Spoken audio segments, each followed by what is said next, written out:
How are you? Irish Golfer Podcast coming at you here. Ronan McNamara in the hot seat today instead of Peter Finnan. We've a bit of a special edition of the podcast for you today. We have our first featured guest of the year, and it's somebody I'm sure you all know well and have heard a lot about over the last month or so particularly. A recent 12-shot winner on the Toro Tour in Spain with rounds of 63, 62 and 62, and he's already winning a Winter Tour event as well. It is, of course, Stuart Grehan. Stuart, you've had a very busy few months, recently married, expecting your first child very soon. Does the old saying, a happy off the course and happy on the course ring true? Yeah, you could say that, yeah. It's been a whirlwind couple of months, but it's been good. And as you say, yeah, we've a baby on the way now in, 3.5 months from here, so it's scary but exciting at the same time. Yeah, 83 hours coming up from Spain couldn't have done the nerves any favours. No, it was a rough trip, but it was worth it for the amount of time we were away. So yeah, we'll just take that one on the chin. Yeah, you were in Spain for about a month or so, wasn't it? No, we were there for close to 10 weeks. 10 weeks. Yeah. So we just decided because we could go away. We've no kids at the minute, and Carla can work remotely, and I'm obviously still trying to play a bit of golf. So it was, we just decided after the wedding just to kind of go away, and yeah, worked out pretty nice. Yeah, you were obviously in great form during your time in Spain there, so I suppose looking back there could have been worse working holidays, I'm sure. Yeah, absolutely. Yeah, I played some nice golf. Golf's always a bit easier when you have shorts and t-shirt on, so yeah, it was nice couple of months rather, so yeah, it was good. Yeah, it was nice to get a couple of wins as well, like, no matter where you're playing, winning's winning and it doesn't get old. Absolutely, yeah, it's very important skill to kind of have or learn, I guess, especially as you're trying to make it in this game. So it was nice I had a goal of kind of going down there and trying to get a couple of wins, and to get two was good, and then obviously back it up with some other good results. So yeah, I was very pleased with my work down there. Yeah, and I think second place on that Winter Tour Order of Merit gets you a challenge to a start, if I'm not mistaken, which is obviously really good. Yeah, that's right, yeah. The first swing, so there was a couple of swings, so it was swing one that I got the start in. So yeah, we'll see where that goes. I'm not too sure exactly where yet, but I should know in the next kind of couple of weeks. So yeah, it's a nice incentive to go down there and play good golf and actually get rewarded for it as well. And so yeah, it was good. Yeah, and you shot a lot of really good scores as well, particularly on the Toro Tour with the 62, 63, 62. A 12-shot win, I suppose, looking back. Like, where did those scores come from? Like, how do you produce that?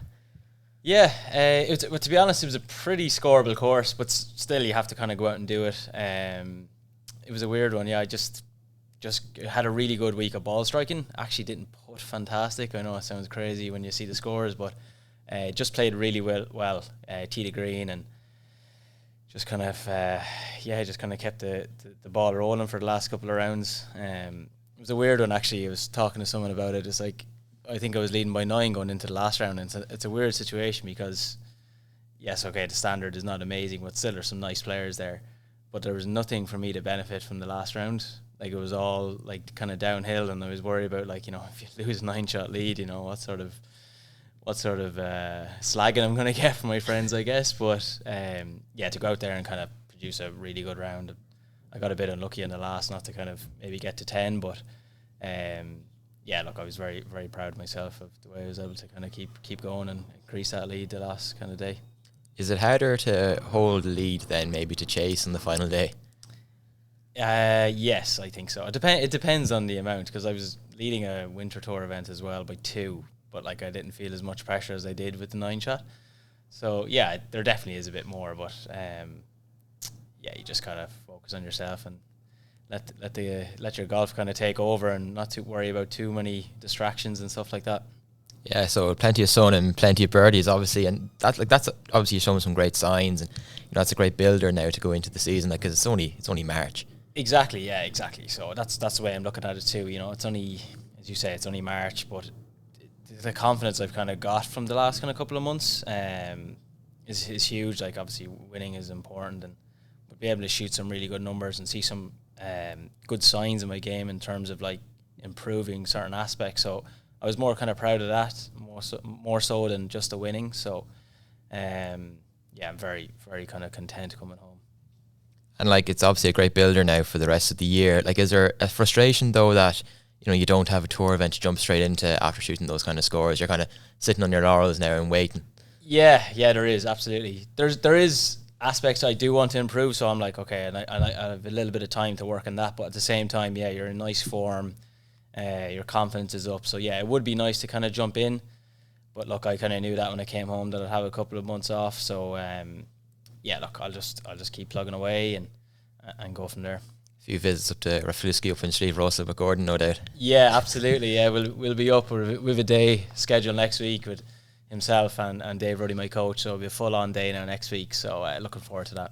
Like how important is it, to be able to access those kind of facilities here? Because obviously the putting studio that Gordon has up there is state of the art, and you go up there, loads of top amateurs go up there, elite professionals. Like, it's a really good place to be. Yeah, it is. Yeah, we've been working together a while now. So yeah, going up there and just getting a bit of a check up on the putting and the setup and just little things. Like, I've kind of fallen into bad habits when I'm away, so I'm looking forward to getting up there and get everything sorted. So yeah, it's a really good facility. He has all the tech there and everything, so which is nice. So yeah, we've been working together probably 2 years now, so long may it continue. And like, how would he have turned around your putting? Because that was something that would be an Achilles heel of yours, as you admitted there a few minutes ago. Yeah, I would actually consider myself a decent putter, but yeah, sometimes I get a little bit. So my setup, I get a little bit kind of lopsided. So yeah, just going up and kind of making sure that's right, and ball position, and just little things, but they make huge difference, like to your stroke and your setup. And the biggest thing that we've actually done was eye line, which was quite interesting, like a tilt in the head. So we'll do a little bit on that now next week, and making sure I'm actually seeing my line and actually I'm looking in the correct spot. So yeah, we'll tackle that next week. And then obviously with David Ruddy as well, like he's a big man on social media with the lessons and the coach, and it seems like you can tell anyone by the way they swing whether they've been to David Ruddy or not. You all can have the same little thing, but like, he's obviously flying as well, and he's a good lad to have in your corner too. Yeah, both the lads are brilliant. They're very accessible to me. Like, I can WhatsApp either of them, and they get back to me pretty much straight away, which is nice. A great thing to have, when traveling, especially because I'm never really at home. But yeah, he's really good. He's really young, wants to learn. Like Gordon, always wanted to learn. So I think that's a big thing, because I always want to learn as well, and learn, for myself what I do and stuff like that. So having both of them in my corner is, a huge plus. Like, is that something that's kind of come up since COVID, that ability to be able to send a video to your coach while you're traveling? That seems to be really the new thing amongst golfers nowadays. Yeah, you could say that. Yeah, I mean, I always used to put my my phone in my bag, and the angle was always too low, and he was always used to giving out to me because it was too low and the wrong angle. So I had to invest in a tripod, and ever since I got that, it's nice to get the correct angles, because then he's able to work off, the proper swing. So yeah, it is. No, it's huge. I mean, I kind of have a decent idea what I do well and do not so well. So to, just send a quick video, he goes, okay, you need to do this. And then, look, I'm kind of back on track then a little bit. So it's nice to have a good kind of solid blueprint in place. And then, when I'm away, then it's not too difficult to fix. Yeah, and then once you're away, like, what does the 2024 season look like for yourself? Yeah, I'll probably play a lot of clutch tour and a little bit of challenge tour, as you said. I'm going to see how I get on kind of early days, and then if I'm doing well on clutch, maybe I'll just stick to that instead of kind of jumping tours a little bit. So we'll, my focus will be the clutch tour for the first kind of 4 weeks, and then reassess then after that. But I feel like my game's probably in the best shape it's probably ever been in, to be honest. So, golf's a weird game. You can go places really, really quick, and you can go places really, really quick the other way. But looking forward to seeing what lies ahead. Yeah, and the clutch tour is important for players like you and younger players coming up as well, because the loss of the Europro tour hit a lot of people very hard. So it is great to have the clutch to have that sort of pathway to the challenge tour if you can do well too. Yeah, absolutely. Yeah, I think they're handing out 3 cards this year, like 3 full cards, and then there's a lot of invites for like 4th and 5th. So you can actually get a decent status. If you have 7 or 8 invites and you play nicely, you can actually get decent status for the following year. So, but yeah, everyone's kind of gunning for that kind of full challenge tour card. So you have a couple of months off, as you said, and then you're playing clutch, and then relying on invites then for the challenge tour if you can get them. Like, what's it like to be in that situation that you are now, where you're swinging it well, putting well, shooting good scores and all the rest, but the opportunities to kind of showcase that at higher level just don't seem to be there at the moment? Like, it must be really hard to build momentum when those starts are so few and far between. Yeah, it's difficult. Yeah, don't get me wrong. It is hard. It's hard to kind of plan exactly when you're going to play kind of bigger events, but you just have to kind of keep. I was used to always get like, so wound up. It's like, oh, when am I going to get to the start? But whereas now, I'm like, if I just keep improving, and I feel like I'm ready, that's all I can kind of do. And if the opportunity arises, brilliant. And if not, then look, I'll just keep plugging away, and hopefully a break comes my way. And like making that step up, as you said, the course on the Toro Tour, you said it wasn't the most difficult of golf course, and I'm sure the clutch is then another step up in level. But what's it like when you're actually going onto the Challenge Tour like you were last year? Like what's the difference in course setup? Are they longer? Are they a bit narrower? Is the rough up or things like that? Probably all of the above, really. Longer, more emphasis on driver, a little bit. Yeah, rough is definitely thicker. Just kind of better standard of course, really. But I always said, ever since I turned pro, if you play well, you'll do well. Like, if you don't play so well, then you're probably going to miss the cut. It's kind of like that, or you're grinding to make the cut. So, that's kind of what I always thought, and I think it's still the same way. Like the standard on the Challenge Tour is incredible at the moment. You look at the leaderboards, like the scores you have to shoot just to make the cut are astounding. You could be 400 or 500 to try and make a cut. Then you have to be in the high teens to try and win an event. Like that's the level that you want to aspire to as well. Yeah, that's it. Yeah, exactly. I mean, every day you kind of gonna go out and kind of shoot 67, 66, just to compete. So, now some of them courses would be yielding birdies, like to be kind of set up that way. But at the same time, you still have to go out and do it. But, the standard is incredible. But the standard between Challenge Tour now and DP World is so close. You can see the guys, every one of them that get off Challenge Tour seems to be doing really well in DP. So that's kind of nice to see, and it's promising. So I have a lot of friends that are on the main tour now, so it'd be nice to kind of get on and see them again. Yeah, exactly. That competitive spirit never goes away. What's it like then, to be in your situation, waiting for the starts, when you see what's going on at golf at the top level? Like, what do you make of golf as a sport at the moment? Yeah, it's mad, isn't it? The money is incredible. I mean, yeah, I actually don't watch much golf, to be honest. All I hear about it on social media and stuff, but yeah, I don't know what to make of it. I mean, I feel like I was reading an article actually the other day. I think Azinger was saying something about Liv being more. Liv has the upper hand more. Yeah, and he probably doesn't does have a point rather. It's when you see the top end of the field, like. But look, I think golf's in a great space in general, with the amount of money and accessibility, I guess you could say. I just like to get somewhere near some of them tours, and I'd be happy enough, to be honest. But yeah, look, it's just the money's incredible, isn't it? Yeah, it's astounding. It's funny, like you said, you don't watch too much golf. A couple of weeks ago on the Monday pod, Peter comes in here and he's like, "Right, lads, any of you just watch the PGA Tour at the weekend?" We were like, no, not a bit of it. But we got through it in the end. So, Stuart, you told me previously that this might be your last year as a professional. Obviously, a lot's changed for you in your personal life when you've been studying finance as well. So is that kind of a nod towards a post-playing career future for yourself? Yeah, well, it was actually probably 6 months ago. I started thinking about this. Like, I didn't even know if I was going to play this year, to be honest. I was kind of hinging a lot on Spain to see how that goes, and obviously that's gone really well. And a couple of sponsors kind of come on board, and I got it renewed my sponsorship. So look, that makes a big difference, obviously. But yeah, I'm still studying my QFAs now, which to be like a qualified financial advisor. So I'm in the middle of exams now at the minute, and probably going to start, or will be starting, a job part-time kind of for the rest of the year. So it's just, yeah, exactly. I've always had an interest in that ever since I was in school, to be honest, like kind of investing, pensions, finance in general. So to kind of go on and study, it kind of gives me a kind of like a backboard, and it takes a little bit of pressure off, to be honest, because look, if golf doesn't work out, then look, I have this.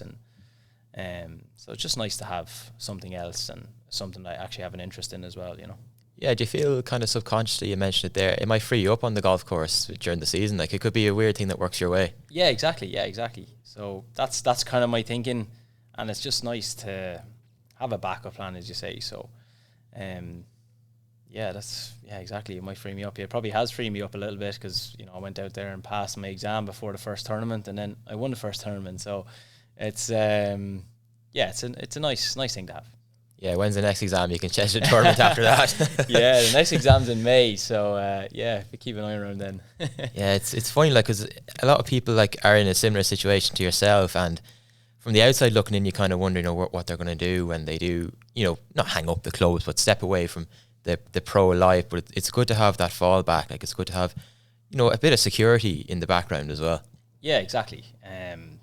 Yeah, I've kind of reached out to a few people, and they've kind of helped me and kind of steered me down this path, because I didn't know. I'm 31 now, so I didn't know whether I could actually kind of go and study straight away. I thought I had to go back to college and stuff like that. So they kind of point me in the right direction. I was like, oh yeah, I'll have a go at that and learn about that and try to get qualified, and that'll give me a little bit of a safety net. So that was kind of my thinking around it, and it's nice to have something else as well, not like other than golf the whole time. So come home and do a little bit of study. It's like, okay, I can kind of park that then, and so it's nice to have a few things.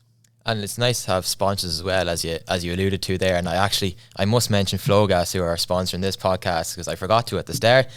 As always, I knew there'd be some sort of cock up by myself. So great to have Flowgas on board sponsoring the pod, making greens greener, and they obviously do a lot for Irish amateur golf, Irish professional golf, including yourself, who they sponsor.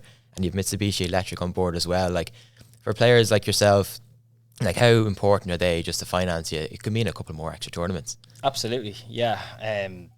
Mitsubishi have been with me for 3 years now, so this is our third year together, and Kieran Moody and all his team there have been great to me, to be honest.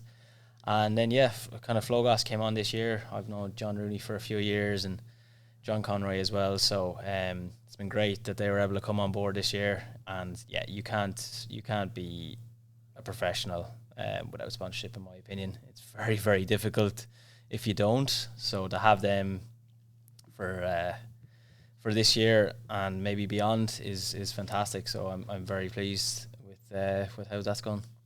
And just to take you back a few years, Stu, I know it's not too long ago, you're not that old.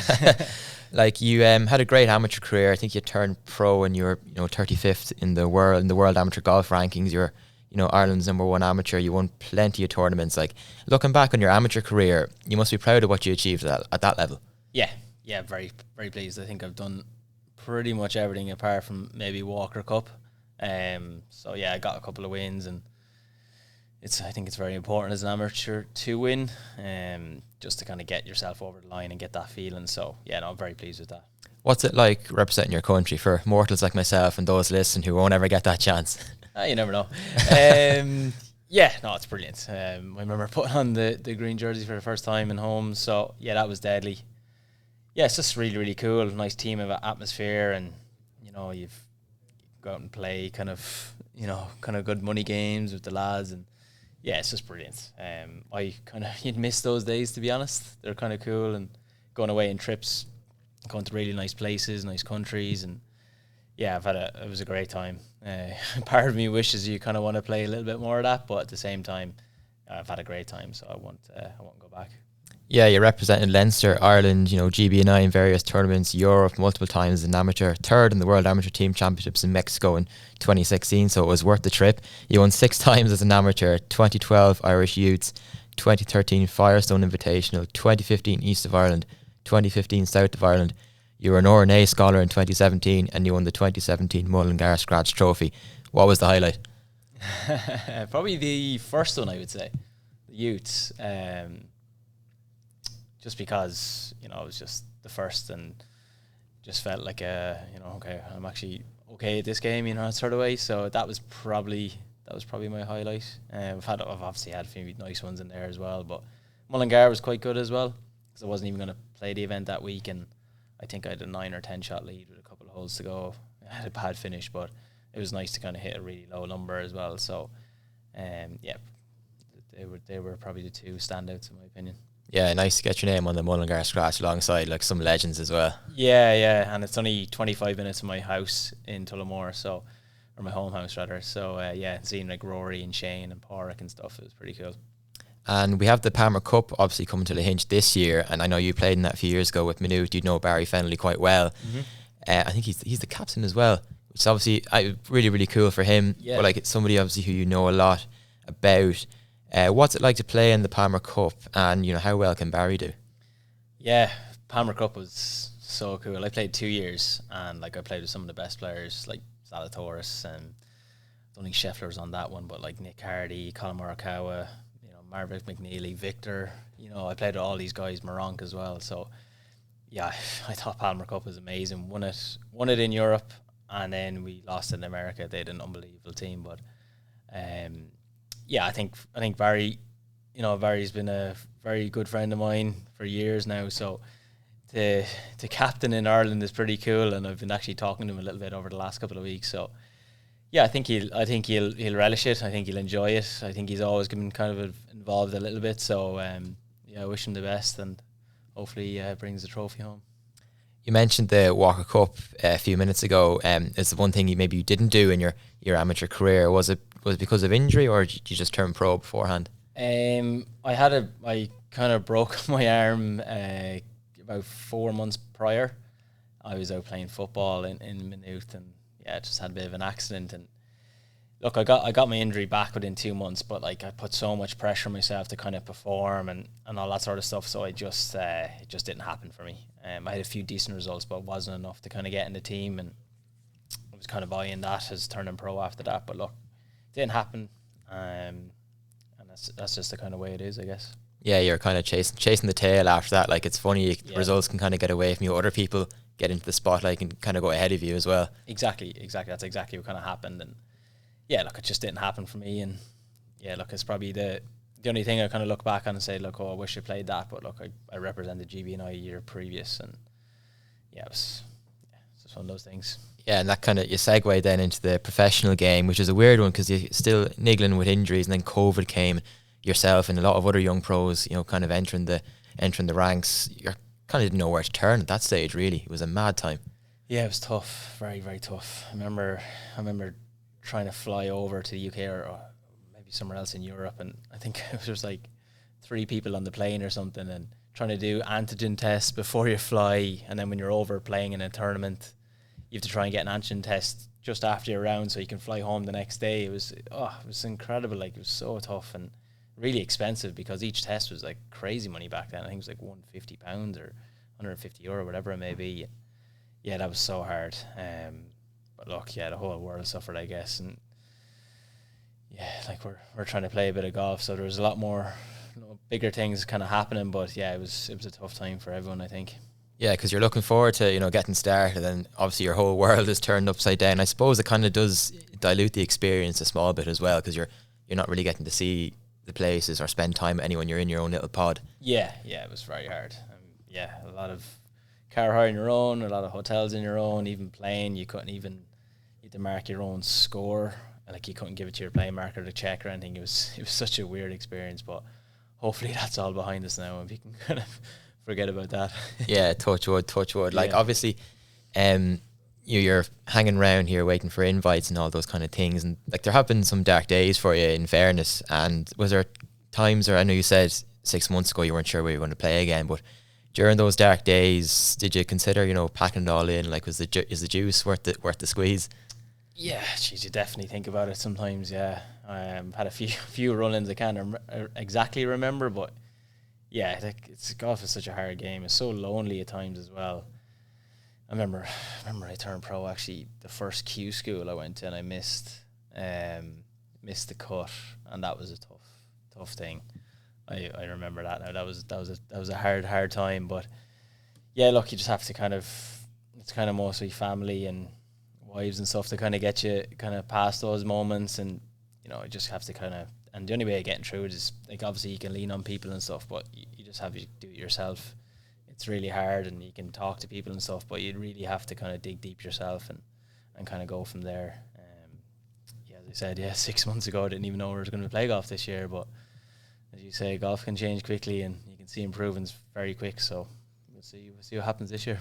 Yeah, what's it like going to Q School? Because obviously it's the golden ticket to the DP World Tour. It's the the most accessible way to get there. What's it like being in the situation, battling to make your card, or battling to make the cut to get through to the next stage? Yeah, I see Q School as a really good opportunity, to be honest. Yes, it's tough, from a kind of pressure standpoint, but like, the scores in the first stage is not incredible. You have to just kind of play solid. I've never actually played well at Q School ever, just because I just haven't been kind of on it that year, or give or take. I didn't even go 1 year because I wasn't playing that well. So, no, look, it's not easy. Don't get me wrong, but I think you have to kind of see it as an opportunity more so than a kind of pressure cooker sort of thing. Harder to kind of do that, but yeah, it's obviously, as you say, the golden ticket, and hopefully next year, if it comes to it, I need to get through, I can do that. What advice would you give to any aspiring young pro who might be, 18, 19, 20, 21, looking to make their way in the game, go through the mini tours and progress their way up? Like, if you could offer a word of advice in the ear, what would you say?